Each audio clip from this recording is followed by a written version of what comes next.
নানা অনিয়মে বরিশাল বিভাগে 2.5 lakh TCB card বাতিল। এখনো স্মার্ট ফ্যামিলি কার্ড পাননি অনেকে। চলতি মাসের পণ্য না পেয়ে অনিশ্চয়তা। এই মাসে এখন তো কেমন পাইনি টিসিপির মালটা। কার্ড যে বিতরণ করতেছে তাতে রমজানে কার্ড বিতরণ করিয়া পারবে কি না দিতে এটা আদৌ সন্দিহান। বিএনপির বিরুদ্ধে ষড়যন্ত্রে লিপ্ত বিভিন্ন মহল, অভিযোগ তারেক রহমানের। নেতাকর্মীদের জনগণের সাথে থাকার আহ্বান। বিএনপির বিরুদ্ধে বিভিন্ন মহল বিভিন্নভাবে কিন্তু তৈরি হচ্ছে, প্রোপাগান্ডা ছড়াচ্ছে, আমরা সেটিকে ফেস করব। অন্তর্বর্তী সরকার জনপ্রিয়তা হারালে সুযোগ নেবে আওয়ামী লীগ, মন্তব্য প্রেস সচিবের। অভ্যুত্থান নিয়ে অপপ্রচার সত্য হিসেবে প্রতিষ্ঠিত করবে। বিদেশ পাঠানোর নামে 3 ভাইয়ের প্রতারণা। 2.5 বছর পর ফিরল মাদারীপুরের রাকিবের লাশ। দালালদের 47 লাখ টাকা দিয়েও যেতে পারেনি ইতালি। 21শে গ্রন্থমেলা ঘিরে সাজ রব, চলছে শেষ সময়ের প্রস্তুতি। এবারের প্রতিপাদ্য জুলাই গণ অভ্যুত্থান, নতুন বাংলাদেশ বিনির্মাণ। ফিকে হতে চলেছে হতদরিদ্র পরিবারের 3 মেধাবীর স্বপ্ন। মেডিকেল পরীক্ষায় টিকেও ভর্তি হতে পারছে না অর্থাভাবে। জেলা প্রশাসকের সহায়তার আশ্বাস। বেসরকারি অর্থায়নে প্রথম বাণিজ্যিক বিমান বানালো বুম সুপারসনিক। টেস্ট ফ্লাইটে শব্দের তুলনায় দ্রুত গতিতে উড়ে রেকর্ড।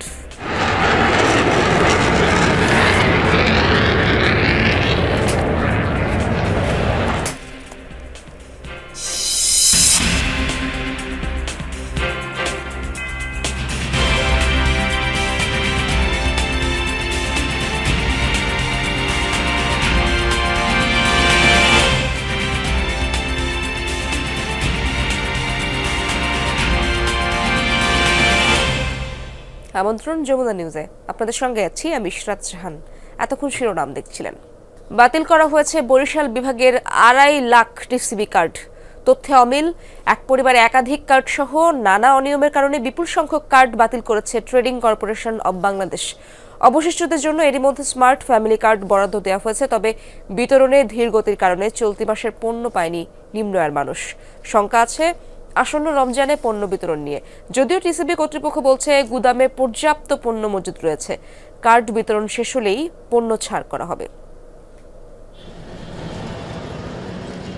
নিম্ন আয়ের মানুষের জন্য ন্যায্য মূল্যে খাদ্যপণ্য বিক্রি করে trading corporation of Bangladesh TCB. এজন্য ফ্যামিলি কার্ড বিতরণ করে বিগত আওয়ামী লীগ সরকার। 2022 সালে বরিশাল সিটি কর্পোরেশনে এই কার্ডধারীর সংখ্যা দাঁড়ায় 90,000-এ। অনিয়মের অভিযোগে সম্প্রতি 58,426টি কার্ড বাতিল করেছে টিসিবি। বাকিদের মধ্যে স্মার্ট ফ্যামিলি কার্ড বিতরণ শুরু করেছে সিটি কর্পোরেশন। স্মার্ট কার্ড বের করার পরে ওই ওইটা স্ক্যানার একটা অ্যাপস আছে, ওইটা স্ক্যান করার পরে তার মোবাইলে ওই মোবাইল নাম্বারে ওটিপি যাবে। স্বচ্ছতার একটু ঘাটতি ছিল আর কি, ঘাটতি ছিল বিদায়ী এতগুলো বাদ পড়ে গেছে আর কি। যেখানে অনেকের বিভিন্ন ধরনের পরিচয় লেখা থাকতো, এটা গোপন রাখা হতো। আমরা এখন চাচ্ছি যে আমরা অনলাইন তালিকাটা অনলাইনে ছেড়ে দেবো। সবচেয়ে বেশি কার্ড বাতিল হয়েছে পটুয়াখালী জেলায়। এরপর যথাক্রমে আছে পিরোজপুর, ভোলা, বরিশাল, বরগুনা এবং ঝালকাঠি। তথ্যপত্র ঠিক না পাওয়ার জন্য আসলে যাদের কার্ড সঠিক পাওয়া গেছে তাদের কার্ড হয়েছে, এবং যাদের কার্ড সঠিক পাওয়া যায়নি তাদের কার্ডগুলো আর তৈরি হয়নি। টিসিবি কার্ডের সংখ্যা কমলেও ডিলারের সংখ্যা বাড়ন্ত। শুধু বরিশাল সিটিতেই 30 থেকে বেড়ে ডিলার 109 জন। বিভাগে সংখ্যাটা 466 জন। 30 জন ডিলার ছিলাম, তখন আবার 114 জনে নিয়ে গেছে। প্রতি ওয়ার্ডে 3-4 জন ডিলার থাকবে, সবাই সুন্দরভাবে মাল বিতরণ করবে। কিন্তু এখন যখন এই 30,000 কার্ডের জন্য তো ডিলার আবার 30 জন থাকা উচিত। এটা সরকার না কমাইয়ে এর মধ্যে কার্যক্রম শুরু করতেছে। তাদের যে কার্ড ভাগে পাবো তাদের আমাদেরকে কোনো রকম পোষাবে না। যেহেতু আমাদের স্টাফ আছে, গুদাম আছে, ওই ক্ষেত্রে আমাদের একটা ক্ষতির সম্মুখীন আমরা হয়ে গেছি আর কি। জানুয়ারি থেকে দেশব্যাপী নতুন স্মার্ট ফ্যামিলি কার্ড বিতরণ কার্যক্রম শুরু হলেও বিভাগের অধিকাংশ সুবিধাভোগীর হাতেই পৌঁছায়নি সেই কার্ড। ফলে জানুয়ারি মাসের পণ্য ছাড় করতে পারেনি ডিলাররা। শঙ্কা আছে আসন্ন রমজান নিয়েও। কার্ড যে বিতরণ করতেছে তাতে রমজানে কার্ড বিতরণ করিয়া পারবে কি না দিতে, এটা আদৌ সন্দিহান। এই মাসে এখন তো আমরা পাইনি টিসিপির মালটা, কারণ আমাদের কিনে খাইতে গেলে অনেক টাকা খরচ হয়ে যায়। তেল পাই, 2 কেজি ডাল পাই, 5 কেজি চাল পাই, তাতে আমাদের ভালোই উপকার হয়, কিন্তু এই মাসে তো এখনো পাই নাই। যেমন খুশি তেমন সাজোর মতো যাকে খুশি তাকেই টিসিবির কার্ড দিয়েছিল তৎকালীন জনপ্রতিনিধিরা। উদ্দেশ্য ছিল নিজের কর্মী সমর্থকদের পুনর্বাসনের, যার ফলে এখন ভোগান্তিতে পড়ছেন সাধারণ নিম্ন আয়ের মানুষ। কাউসার হোসেন, যমুনা নিউজ, বরিশাল। বিএনপির বিরুদ্ধে ষড়যন্ত্রে লিপ্ত বিভিন্ন মহল, চালানো হচ্ছে অপপ্রচার। রাষ্ট্র কাঠামো সংস্কারের 31 দফা নিয়ে যশোর, ঝিনাইদহ ও নড়াইলে আয়োজিত প্রশিক্ষণ কর্মশালায় ভার্চুয়ালি যুক্ত হয়ে এমনটাই বলেছেন দলটির ভারপ্রাপ্ত চেয়ারম্যান তারেক রহমান। আরও বলেন, মানুষের পক্ষ থেকে আসা প্রশ্ন নিয়েই প্রস্তুত করা হয়েছে 31 দফা। পাশাপাশি 5 আগস্ট থেকে শিক্ষা নিয়ে নেতাকর্মীদের জনগণের সাথে থাকার আহ্বান জানান তিনি। রাষ্ট্র কাঠামো সংস্কারের 31 দফা নিয়ে যশোর, ঝিনাইদহ ও নড়াইলে বিএনপির প্রশিক্ষণ কর্মশালা। প্রধান অতিথি হিসেবে ভার্চুয়ালি যুক্ত হন দলটির ভারপ্রাপ্ত চেয়ারম্যান তারেক রহমান। বলেন, 31 দফা তৈরি করা হয়েছে জনগণের জন্যই। আপনাদের স্থানে আপনারা বিভিন্ন মহল বিএনপির বিরুদ্ধে ষড়যন্ত্র করছে বলেও অভিযোগ করেন তারেক রহমান। বলেন, অপপ্রচার চলছে তার দলের বিরুদ্ধে, তবে বিএনপির প্রতি মানুষের আস্থা আছে বলেও দাবি করেন তিনি। বিএনপির বিরুদ্ধে বিভিন্ন মহল বিভিন্নভাবে কিন্তু তৈরি হচ্ছে, প্রোপাগান্ডা ছড়াচ্ছে। এরই মধ্যে আমরা সেগুলো দেখতে পাচ্ছি। প্রোপাগান্ডা ছড়াচ্ছে, শত্রুপক্ষ বলেন বা প্রতিপক্ষ বলেন, সেগুলো তারা করবেই। দেশের ভিতরে বাইরে সেটি তারা করবে, আমরা সেটিকে ফেস করব। নেতাকর্মীদের প্রতি হুঁশিয়ারি দেন দলটির ভারপ্রাপ্ত চেয়ারম্যান। বলেন, কেউ অপকর্মে জড়ালে ছাড় পাবে না। জনগণের আস্থা নষ্ট হয় এরকম কোনো ব্যবস্থা যেমন করা যায়, এরকম কোনো কাজ যেমন করা যাবে না। একই সাথে আমাদেরকে ঐক্যবদ্ধ থাকতে হবে।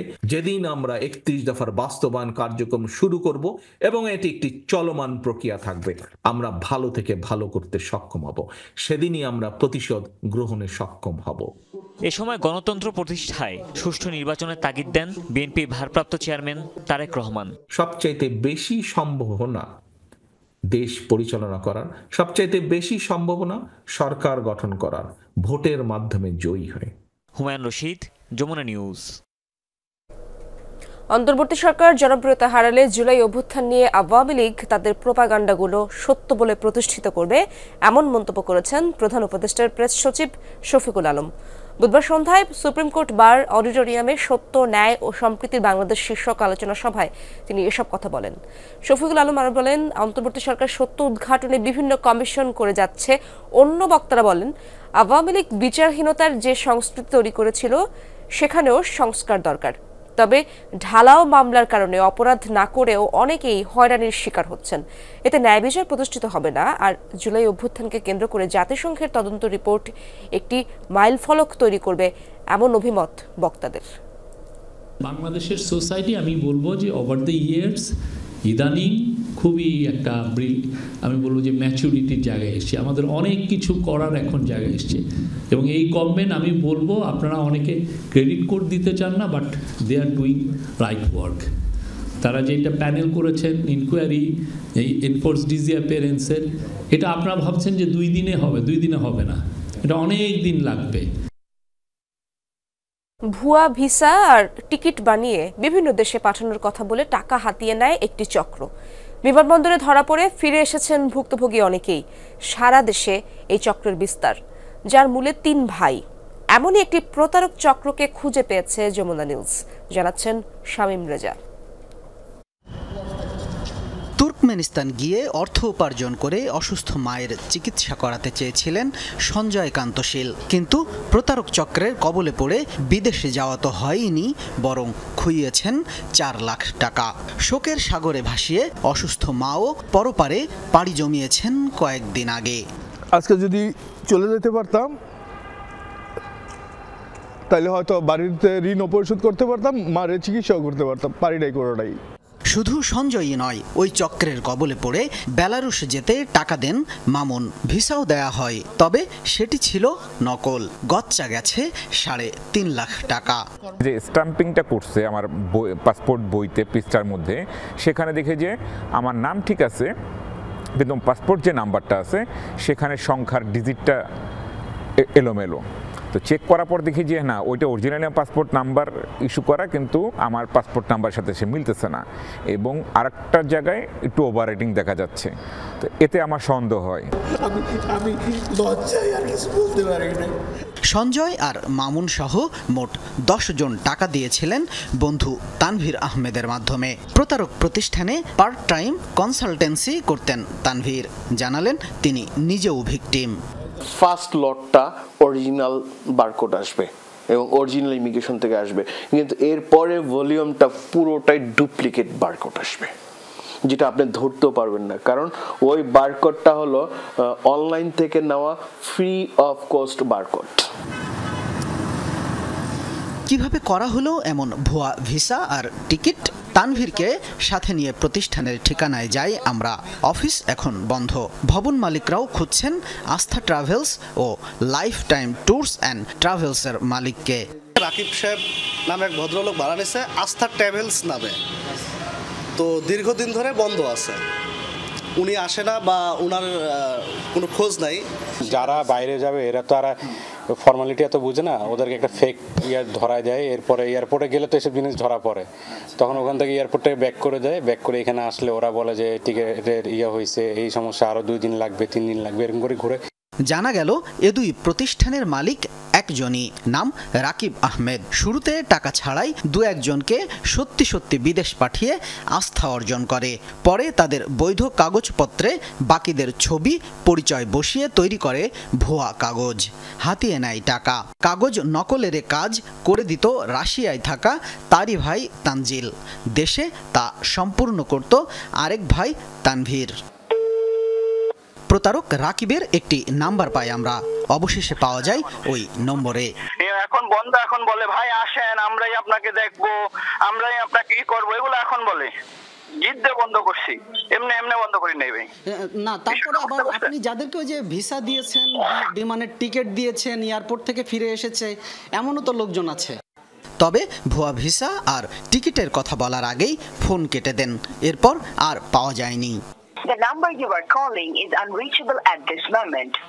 3 ভাইয়ের এ চক্রের প্রথম খবরটা পাওয়া যায় 26 জানুয়ারি রংপুর থেকে। কিরগিস্তানে পাঠানোর কথা বলে ভুয়া ভিসা টিকিট দিয়ে 27 লাখ টাকা হাতিয়ে নেয়ার খবরে। সেখান থেকেই আসে রাকিব, তানভীর, তানজিল এই 3 ভাইয়ের নাম। দেশের বিভিন্ন জেলায় এখনও রয়ে গেছে 3 ভাইয়ের এই চক্রের নানা ডালপালা।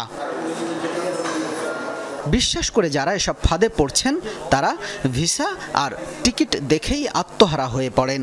সঠিকভাবে যাচাই না করে কোনো ধরনের লেনদেনে না যাওয়ার পরামর্শ সংশ্লিষ্টদের।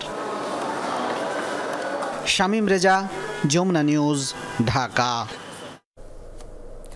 দালালদের প্রলোভনে উন্নত জীবনের স্বপ্নে রাকিব পাড়ি জমান লিবিয়ায়। উদ্দেশ্য ছিল ইতালি গিয়ে ভাগ্য অন্বেষণের, কিন্তু ধাপে ধাপে 47 লাখ টাকা দিয়েও দালাল চক্রের নির্যাতন থেকে রক্ষা পাননি মাদারীপুরের রাকিব মহাজন। 2.5 বছর নির্যাতনের পর আসে তার মৃত্যুর খবর। এই ঘটনায় শোকস্তব্ধ গোটা এলাকা। আমার বাবার টাকা পয়সা নিয়া আমার বাবারে 3 বছর ধইরা নিখোঁজ কইরা হালাইছে ওরে। ভাগ্য বদলাতে ছেলেকে পাঠিয়েছিলেন ইতালির উদ্দেশ্যে, অথচ 47 লাখ টাকার বিনিময়েও বদলায়নি ভাগ্য, উল্টো হারিয়েছেন আদরের ছেলেকে। ও আমার বাবারে মাইরা না ও হালাইছে রে। মাদারীপুর সদর উপজেলার পখিরা গ্রামের রাকিব মহাজন স্থানীয় দালাল জাহাঙ্গীরের প্রলোভনে লিবিয়া হয়ে ইতালি যাওয়ার স্বপ্ন দেখেন। জাহাঙ্গীরের আত্মীয় সোহাগের মাধ্যমে 27 লাখ টাকার বিনিময়ে পৌঁছান লিবিয়ায়, কিন্তু এরপর রাকিবকে ইতালি পাঠানোর বদলে নির্যাতন চালায় দালাল চক্র। বাড়ি থেকে আরো 5 লাখ টাকা এনে চক্রের হাতে দিয়েও রেহাই মেলেনি। আমার বাবাই না কোথায় যায় রইছে রে। 2 বছরেরও বেশি সময় পর চক্রের হাত থেকে মুক্তি পায় রাকিব, তবে ভাগ্য অন্বেষণের নেশা তখনও কাটেনি। মাজেদ খলিফা নামে আরেক দালালের মাধ্যমে ইতালি যাওয়ার চেষ্টা করে সে। 15 লাখ টাকা তুলে দেয় নতুন এই চক্রের হাতে। কিন্তু এবারও আগের পরিণতি ভোগ করতে হয় রাকিবকে। দীর্ঘ নির্যাতনের পর প্রাণ হারায় রাকিব মহাজন। আমার বাবারে মারিয়া হালাই দিছে রে, আমার বাবা লো লাশও দেখতে পাইলাম না ওরে। 8 মাস ধরে হেনে বইয়া মরা অবস্থায় কয় খালি আমার বাঁচাও, আমার বাঁচাও, আমি মরিয়া দেব, আমার বাঁচাও। রাকিবের মৃত্যুতে পরিবারের পাশাপাশি গোটা এলাকায় নেমে এসেছে শোকের ছায়া। তার মৃত্যুর পেছনে দায়ী দালাল চক্রের সদস্যদের দৃষ্টান্তমূলক শাস্তির দাবি করছেন স্থানীয়রা। অন্যদিকে টাকা নেয়া বা নির্যাতনের অভিযোগ পুরোপুরি অস্বীকার করছে স্থানীয় দালাল জাহাঙ্গীর। ভাই আমারে বাসা তারপর আমাকে অনেক টাকা পয়সা আমরা দিয়েছি, কিন্তু ওরা শেষমেশ মানে টাকা না দিতে পাইরা পরে দেখা যাচ্ছে ওরা মাইরে লাইছে আমার বাইরে। ওরে গেম দেয় নাই, এভাবে না খায়া রাখছে। আবার অন্য দালাল ওইভাবে টাকা নিয়ে ওরে আটকায় রাখছে, না খায় রাখে ওর খাদ্য নালী শুকাইয়া লাইছে। লিবিয়া নিয়ে রাখছে এই প্রায় 3 বছর ধরে রাখা। এখন কালকে রাত্রে সোহাগ দাদা নিজেই বলছে যে সে মারা গেছে। না এটা আমি লন এখনো বাসায় লাগলে আমি যাবো আপনার লাগে, আমি যা কম বলে কি আমার টাকা দিচ্ছেন, আমি কি দিচ্ছি, আমি এই বিষয়ে সাথে আমি জানি না। মানব পাচারকারী এই সিন্ডিকেটের বিষয়টি জানে পুলিশ প্রশাসন, তবুও কেন দালালদের দৌরাত্ম্য বন্ধ হচ্ছে না? আমরা অনেকগুলো আসলে ইতিমধ্যে মামলা নিয়েছি এবং কিছু আসামি গ্রেপ্তার করে তাদেরকে বিজ্ঞ আদালতে প্রেরণ করেছি। বেশ কিছু মামলা চলমান আছে, কয়েকটি মামলার চার্জশিটও দেওয়া হয়েছে। জেলা পুলিশের তথ্য মতে শুধু 2024 সালেই মাদারীপুরের শতাধিক মানুষ লিবিয়া হয়ে ইতালি যাওয়ার পথে প্রাণ হারিয়েছেন। রাহিম সারোয়ার, যমুনা নিউজ। বাংলা একাডেমি চত্বর ও সোহরাওয়ার্দী উদ্যান জুড়ে এখন সাজ রব চলছে রঙের কাজ, শেষ সময়ের কর্মযজ্ঞ। স্টলগুলো প্রস্তুত করতে দম ফেলার ফুরসত নেই কারিগরদের। ব্যস্ততা ছাপিয়ে প্রকাশক আর লেখকদের অপেক্ষা। এবার মেলায় থাকছে 37টি প্যাভিলিয়ন সহ 1079টি স্টল। অমর 21 গ্রন্থমেলা 2025 সালের প্রতিপাদ্য জুলাই গণ অভ্যুত্থান, নতুন বাংলাদেশ বিনির্মাণ। রংতুলির ভাষায় বইমেলার আগমনী ধ্বনি। বইয়ের স্টল সাজবে রঙের গাঢ় মেজাজে। প্রস্তুতির আওয়াজে বেশ জানান দিচ্ছে বইয়ের শব্দ আসছে মহাসমারোহে।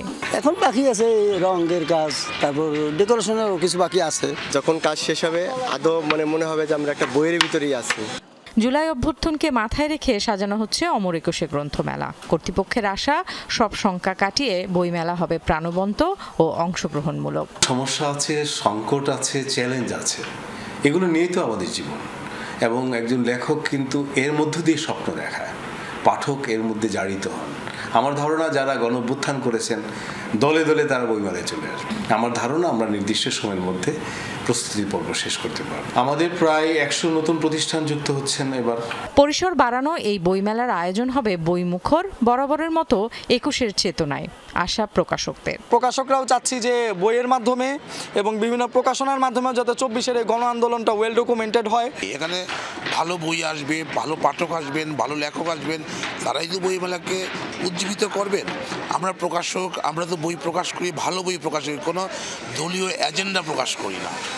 আমরা শুধু ভালো লেখকদের ভালো লেখাটাই প্রকাশ করি। লেখক অপেক্ষা করে পাঠকের জন্য, পাঠক অপেক্ষা করে লেখকের সৃষ্টির জন্য। আর এই অপেক্ষার সন্ধি হবে অমর 21 গ্রন্থমেলায়। অন্তত বইমেলার মাসে শাহবাগটাকে যদি মুক্ত রাখা যায় তাহলে বইমেলাটা জাতির মননের একটি উৎসব, একটি সাংস্কৃতিক ঐতিহ্য উৎসবে উৎসবটি সফলভাবে সম্পন্ন হবে। আশা করছি যে সবার সম্মিলিত প্রচেষ্টায় একটি সুন্দর সুসংহত বইমেলা সম্পন্ন হবে। জাতীয় উৎসবের ধারায় বইমেলাকে ঘিরে চিরায়ত লেনদেন থাকবে বরাবরই। আবার জমবে আসর, জমবে প্রাণের মেলা। পাঠানা ন্যান্সি, যমুনা নিউজ, ঢাকা। রাজধানীর কাজীপাড়ায় একটি আবাসিক ভবনে ঘটল অগ্নিকাণ্ড। ফায়ার সার্ভিসের 3 ইউনিটের ঘণ্টা খানিকের চেষ্টায় আগুন নিয়ন্ত্রণে আসে। প্রত্যক্ষদর্শী ও ফায়ার সার্ভিস জানায় কাজীপাড়া সোনালী ব্যাংক ভবনের 3য় তলায় আগুনের সূত্রপাত হয়, পরে 4 তলায়ও ছড়িয়ে যায় আগুন। 2টি তলায় অনলাইনে খাবার সরবরাহকারী একটি প্রতিষ্ঠানের অফিস ছিল। অগ্নিকাণ্ডের পরপরই ফায়ার সার্ভিসকে খবর দেওয়া হয়, কিন্তু নানা জটিলতায় কাজ শুরু করতে বিলম্ব হয়। কর্মকর্তারা জানান ভবনটিতে আগুন নির্বাপনের সব ব্যবস্থা থাকলেও কোনোটিই কার্যকর ছিল না। এ ব্যাপারে ভবন কর্তৃপক্ষকে আগেও সতর্ক করা হয়েছে, জানান ফায়ার সার্ভিস কর্মকর্তারা।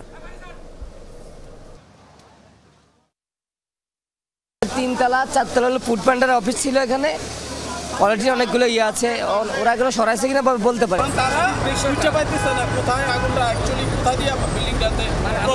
ইতিপূর্বে আমি এই বিল্ডিংটা ভিজিট করছি আর কি ওনাদেরকে আমরা পরামর্শ দিয়েছি আপনারা যেটা দেখছেন আউটসাইডে দেখা যাচ্ছে যে ফায়ার ব্রিগেড কানেকশন সহ সব কিছু আছে বাট একটাও অ্যাক্টিভ না সাইডে যেগুলো আছে হুজ ক্যাবিনেট আছে সব আছে বাট সেখানে হুজ নাই কোনো কিছুই নাই এবং ফায়ার ব্রিগেড কানেকশনও আছে সব আছে ওখানে পানিও নাই কিচ্ছু না ব্যাংকের লকার যেন অবৈধ জিনিস সংরক্ষণের স্থান না হয় তা নিশ্চিত করতে হবে সেজন্য প্রয়োজনে বিধিমালা সংশোধনের কথা বলছেন বিশ্লেষকরা যারা লকারে কি কি রাখা যাবে তাও ব্যাংকের ঠিক করে দেওয়া উচিত আইন লঙ্ঘন করে অবৈধ জিনিস রাখা হলে দৃষ্টান্তমূলক শাস্তির আওতায় আনার কথাও বলছেন ব্যাংকার ও বিশ্লেষকরা ইউরো পেয়েছি 55,000 মার্কিন ডলার পেয়েছি 1,69,300 এবং স্বর্ণ পেয়েছি 1005 গ্রাম এবং এফডিআর পেয়েছি 70 লাখ টাকা স্বর্ণ এফডিআর ছাড়াও বাংলাদেশ ব্যাংকের সাবেক ডেপুটি গভর্নর এসকে সুরের লকার থেকে উদ্ধার হয়েছে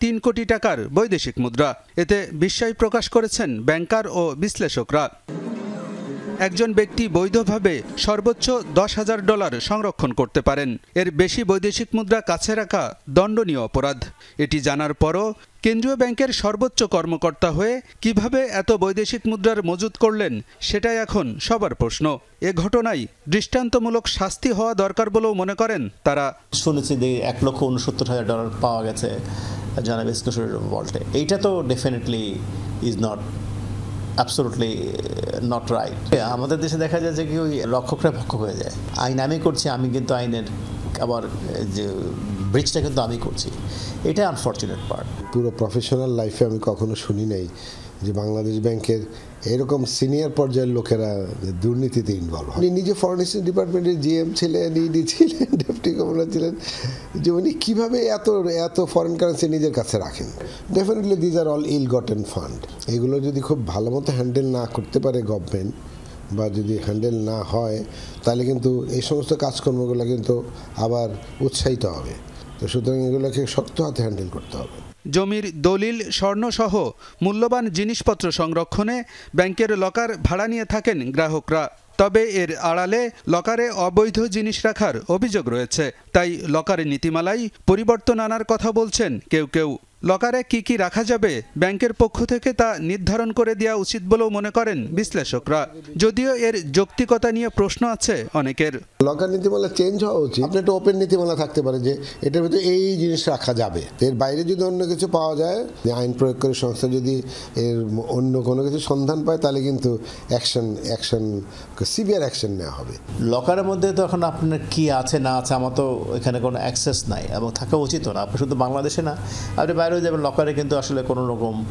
জানে না লকারের মধ্যে কী থাকে লকারের দিকে চলে যায় এবং অন্যান্য ক্ষেত্রে লকার তো পাবলিক স্পেসও থাকে মানুষ নিজে থেকে নৈতিকতার চর্চা না করলে আইন করে সব ঠিক করা সম্ভব নয় বলেও মনে করেন ব্যাংকাররা এত আইন দিয়ে কিন্তু মানুষকে আপনি পাল্টাতে পারবেন মানুষকে আলমগীর হোসেন যমুনা নিউজ ঢাকা মেডিকেলের পরীক্ষায় টিকেও ভর্তি হতে পারছে না মাসুমা আক্তার হীরা শ্রাবণী রানী ও মাকসুদা আল বারি মিম হতদরিদ্র পরিবার থেকে আসা মেধাবী 3 শিক্ষার্থী অদম্য ইচ্ছাশক্তি নিয়ে স্বপ্ন পূরণের পথে হাঁটছে কিন্তু বড় বাধা অর্থ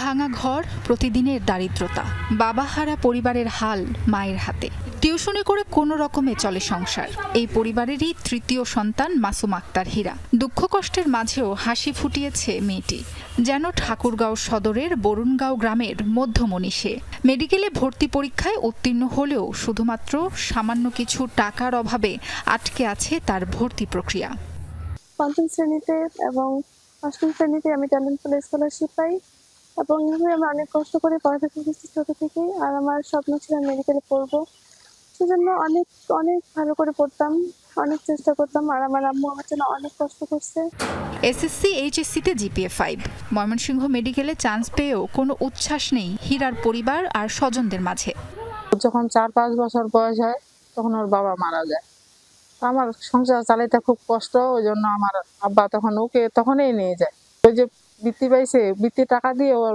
কাপড় চোপড় বই খাতা হয় তো এখন তো ওর স্বপ্ন এখন তো ভর্তি ফি অনেক টাকা লাগে একই গ্রামের আরেক কৃতি শিক্ষার্থী শ্রাবণী রানী। রংপুর মেডিকেলের তালিকায় এসেছে তার নাম। তবে শ্যালো মেশিন মিস্ত্রি বাবার ক্ষমতা নেই ভর্তির টাকা জোগাড়ের। তাই তো প্রতিটি মুহূর্ত কাটছে তার অনিশ্চয়তায়। নিম্ন মধ্যবিত্ত পরিবারের, সেই জন্য এখন পড়াশোনার খরচটা চালানোর জন্য আমাদের অনেক আমার বাবার অনেক কষ্ট হবে, যেহেতু আমরা তিন বোনই পড়াশোনা করতেছি। খুবই কষ্ট করে মেয়েদেরকে লেখাপড়া করাচ্ছি। আমার 3 মেয়ে, এ হলো মেজো মেয়ে। তার অনেক দিনের স্বপ্ন ছিল যে সে লেখাপড়া করে বড় হবে। অষ্টম শ্রেণী থেকে টিউশনির টাকায় পড়ার খরচ চালিয়েছে লালমনিরহাটের মাকসুদা আল বাড়ি মিম।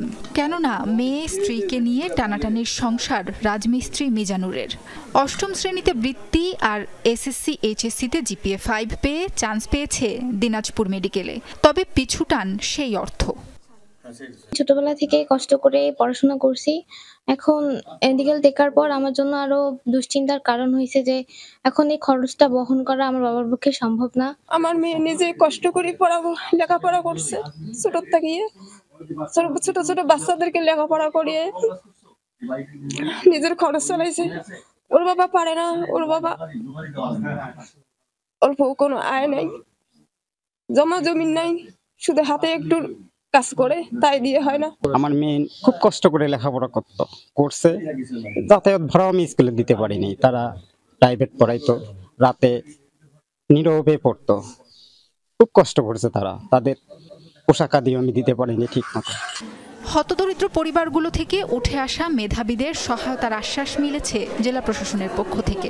দরিদ্র মেধাবী স্টুডেন্টদেরকে সহযোগিতার প্রচুর স্কোপ রয়েছে। তারা যেন সাহস না হারায়, তাদের আগামী চলার পথে জেলা প্রশাসন সবসময় তাদের পাশে আছে। তাকে জেলা প্রশাসন থেকে বই কেনার জন্য যে 12,000 টাকা লাগবে সেটা আমরা দিয়েছি এবং বলেছি তার পড়াশোনার ক্ষেত্রে যত ধরনের সহযোগিতা প্রয়োজন সব আমাদের জেলা প্রশাসন লালমনিরহাট প্রদান করবে। শুভাকাঙ্ক্ষীরা বলছেন সমাজের বিত্তবানরা এগিয়ে এলে ডাক্তার হওয়ার স্বপ্ন পূরণ হবে এই মেধাবীদের। সাবরিনা লিজা, যমুনা নিউজ। দেশে ফিরতে উদগ্রীব বিএনপি চেয়ারপারসন খালেদা জিয়া।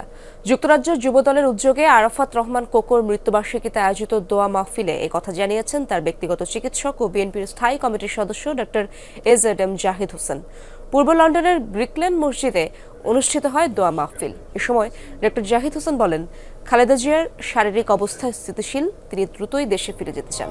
গণতন্ত্র পুনরুদ্ধারে দেশের মানুষের পাশে থাকতে চান সাবেক এই প্রধানমন্ত্রী। দোয়া মাহফিলে উপস্থিত ছিলেন যুক্তরাজ্য বিএনপির সভাপতি ও চেয়ারপারসনের উপদেষ্টা এম এ মালেক, সাধারণ সম্পাদক কয়সর এম আহমেদ, যুক্তরাজ্য যুবদলের সভাপতি রহিম উদ্দিন সহ অনেকেই।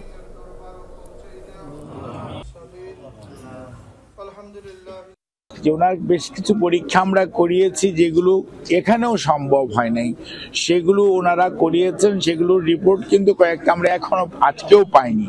কাজে সেগুলো সব পাওয়ার পরবর্তীতেই সিদ্ধান্ত হবে যে উনি কত দ্রুততার সঙ্গে বাংলাদেশে ফেরত যাবেন।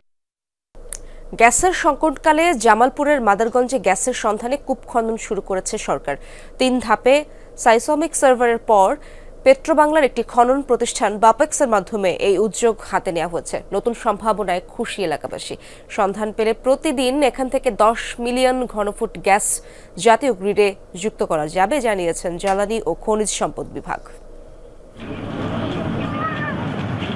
মাদারগঞ্জের তারতাপাড়া গ্রামে জামালপুর এক অনুসন্ধান কূপ খনন প্রকল্প কাজ শুরু হয় গেল 24 তারিখ শুক্রবার। কূপটির প্রথম সাইসমিক সার্ভে হয় 1980 সালে। এরপর আরও 2 ধাপে হয় অনুসন্ধান। সবশেষ 2016 সালে আবারও সার্ভে করে বাপেক্স। তবে করোনা পরিস্থিতি সহ নানা কারণে শুরু হয়নি খনন কাজ। সম্প্রতি অন্তর্বর্তী সরকারের একনেক সভায় আবারও আলোচনায় আসে প্রকল্পটি। এরই মধ্যে কূপ খনন স্থানে ড্রিলিং রিগ স্থাপন করা হয়েছে। কাজ করছেন বাপেক্সের 220 জন প্রকৌশলী ও শ্রমিক। 90 দিন খনন কাজ শেষে গ্যাস পাওয়ার সম্ভাবনা রয়েছে। বাপেক্স ও পেট্রোবাংলা জানায়, প্রকল্পের ব্যয় ধরা হয়েছে 168 কোটি টাকা। প্রায় 3000 মিটার খননের পর 400 BCF গ্যাস পাওয়া গেলে ভোক্তা পর্যায়ে বাজার মূল্য দাঁড়াবে 16,700 কোটি টাকা। আর জাতীয় গ্রিডে প্রতিদিন যুক্ত করা যাবে 10 মিলিয়ন ঘনফুট গ্যাস।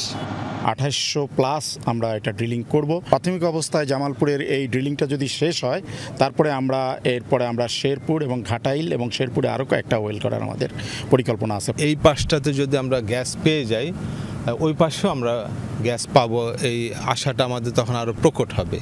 এই জন্যই আমরা জোর দিচ্ছি যে এখানে যতটুকু সম্ভব আমরা এখানে গ্যাস পাওয়ার জন্য আমাদের সর্বোচ্চ চেষ্টা থাকবে।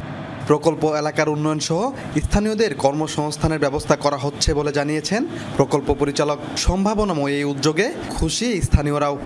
ডিলিং করার সময় আমরা ইনশাল্লাহ সিমটমটা পাবো, কিন্তু এখন আপাতত বলা যাচ্ছে না। কিন্তু যে হারা আমাদেরকে টার্গেট করে দিয়েছে আমরা ওই টার্গেটে আছি আর কি, যে 10 MMCF গ্যাস পাবো সেসমিক থেকে বলে দিছে। আমরা চাচ্ছি এই কূপ খননের পাশাপাশি আমাদের যে এলাকার আছে, এলাকার রাস্তাঘাট যাতে উন্নয়ন হয়, এলাকার মানুষের যাতে কর্মসংস্থান হয়। এই কূপ থেকে গ্যাস পাওয়া গেলে আমদানি নির্ভরতা কিছুটা কমবে বলে মনে করেন জ্বালানি ও খনিজ সম্পদ বিভাগের সচিব। আমরা যে গ্যাসটা উত্তোলন করি তাদের পার ইউনিট কস্ট পড়ে মাত্র 4 টাকা করে, অথচ আমরা যদি বাইরের থেকে আনি সেটা কস্ট পড়ে হলো 72 টাকার উপরে। যদি কত বড় পার্থক্য! সেই জন্য আমরা চাচ্ছি যে এই জিনিসটাকে দ্রুত করার জন্য আগামী 2 বছরে 31টি করবো আমরা ওয়াক ওভার, অর্থাৎ যে পুরোনো কূপগুলি সেটাকে আরো নতুন করে আবার আমরা ওয়াক ওভার করবো, সংস্কার করবো যাতে গ্যাসের ফ্লো বাড়ে। এটি একটি সম্ভাবনাময় কূপ। গ্যাসের এই সংকটের সময় এখান থেকে গ্যাস উত্তোলন হলে প্রতিদিন 10 ইউনিট গ্যাস জাতীয় গ্রিডে যুক্ত করা যাবে, যা চলবে 25 থেকে 30 বছর পর্যন্ত। সাগর ফরাজি, যমুনা নিউজ, জামালপুর। রেলকোচ মেরামতে প্রয়োজনীয় যন্ত্রাংশ তৈরির মেশিন অকেজো, আবার অকেজো মেশিনের যন্ত্রাংশ তৈরির মেশিন থাকলেও নেই জনবল বরাদ্দ। এমন বাস্তবতায় উৎপাদনের সক্ষমতা থাকলেও সৈয়দপুর রেলওয়ে কারখানার কার্যক্রম চলছে অতিরিক্ত অর্থ খরচ করে দরপত্রের মাধ্যমে কেনা উপকরণ দিয়ে। সৈয়দপুর রেলওয়ে কারখানার রুগ্ন দশা নিয়ে সহকর্মী মাহমুদ রাফিনের 2 পর্বের ধারাবাহিকের প্রতিবেদনের শেষ পর্ব দেখুন আজ। একটি রেলকোচের রক্ষণাবেক্ষণে গুরুত্বপূর্ণ ভূমিকা রাখে এই কামারশাল শপ। এখানে লোহা গলিয়ে তৈরি করা হয় রেলকোচ ও ওয়াগনের বিভিন্ন যন্ত্রাংশ, কিন্তু এই শপের 50টির বেশি মেশিন অকেজো হয়ে পড়ে আছে দীর্ঘদিন। ফলে এখানে যেসব যন্ত্রাংশ তৈরি হতো তা বাইরে থেকে কিনতে হচ্ছে দরপত্রের মাধ্যমে। আমাদের পক্ষে এতগুলো মেশিন সামাল দেওয়া তো অসম্ভব ব্যাপার, যার কারণে অনেক মেশিন অকেজো হয়ে যাচ্ছে, নষ্ট হয়ে যাচ্ছে পরিচর্যার অভাবে। সাপোর্ট বিয়ারিং এর আগের যে মেশিনগুলো ছিল ওখানে একটা মেশিন নষ্ট এবং ড্রিলের মেশিন নষ্ট, ক্রাউন প্যাকিং এর মেশিন নষ্ট, বেশ কয়েকটা মেশিন নষ্ট হয়ে পড়ে আছে। কারখানার 29টি শপের মধ্যে গুরুত্বপূর্ণ এই মিল রাইট শপ। এখান থেকে বাকি 28টি শপের মেশিনগুলোর যন্ত্রাংশ তৈরি এবং মেরামত করা হয়। এই শপের মেশিনগুলো সবগুলোই সচল থাকলেও একজন দক্ষ মেশিনিস্ট নেই। জনবলের অভাব এই কারখানার দীর্ঘদিনের সমস্যা হলেও আসছে ঈদ ঘিরে যন্ত্রাংশ মেরামতে বিশেষ কোনো উদ্যোগ নেই কারখানা কর্তৃপক্ষের। সৈয়দপুর রেলওয়ে কারখানায় মেশিন আছে 779টি, যার মধ্যে 196টি যন্ত্র অচল। বাকি 583টি কার্যকর থাকলেও মাত্র 36 জন কর্মচারী দিয়ে মেশিনগুলো চালানো যাচ্ছে না। যন্ত্র চালনায় দক্ষ জনবলের অভাব ও রক্ষণাবেক্ষণ না হওয়ায় যন্ত্রাংশ তৈরি করা সম্ভব হচ্ছে না। বন্ধ হয়ে রয়েছে জনবল সংকটের কারণে এবং রক্ষণাবেক্ষণের কারণেই মেনলি মেশিনগুলো বন্ধ হয়ে রয়েছে। 47টি মেশিন অপারেটর লাগে, তো বর্তমান একটি মেশিন মেনও নাই। অপারেটর ছিল, তারা রিটায়ার হয়ে চলে গেছেন।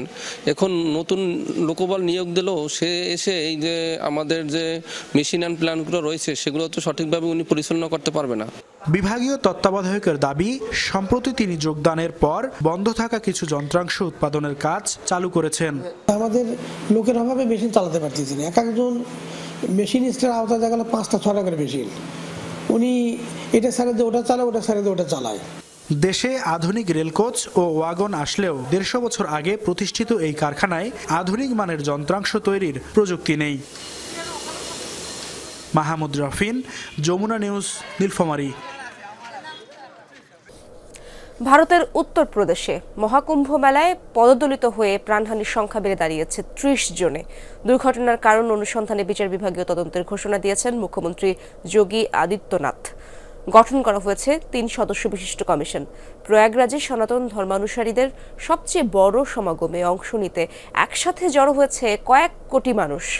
মৌনী অমাবস্যার পুণ্যতিথিতে অমৃত স্নানে অংশ নিতে মঙ্গলবার গভীর রাত থেকে শুরু হয় হুড়োহুড়ি। ভিড়ের চাপে ব্যারিকেড ভেঙে যায়, বিশৃঙ্খলা ধাক্কাধাক্কিতে পড়ে যান অনেকে। চেষ্টা করেও পরিস্থিতি নিয়ন্ত্রণে আনতে পারেনি পুলিশ। 25 জনের মরদেহ শনাক্ত করা হয়েছে, চিকিৎসাধীন গুরুতর আহত 60 জন। নিহতদের পরিবারকে 25 লাখ রুপি ক্ষতিপূরণের ঘোষণা দিয়েছে রাজ্য সরকার। নতুন উচ্চতায় বিমান নির্মাতা প্রতিষ্ঠান বুম সুপারসনিক টেস্ট ফ্লাইটে শব্দের তুলনায় দ্রুত গতিতে উড়ল তাদের XB-1 বিমান। প্রথমবার বেসরকারি অর্থায়নে তৈরি কোনো বাণিজ্যিক বিমান গড়ল এই রেকর্ড।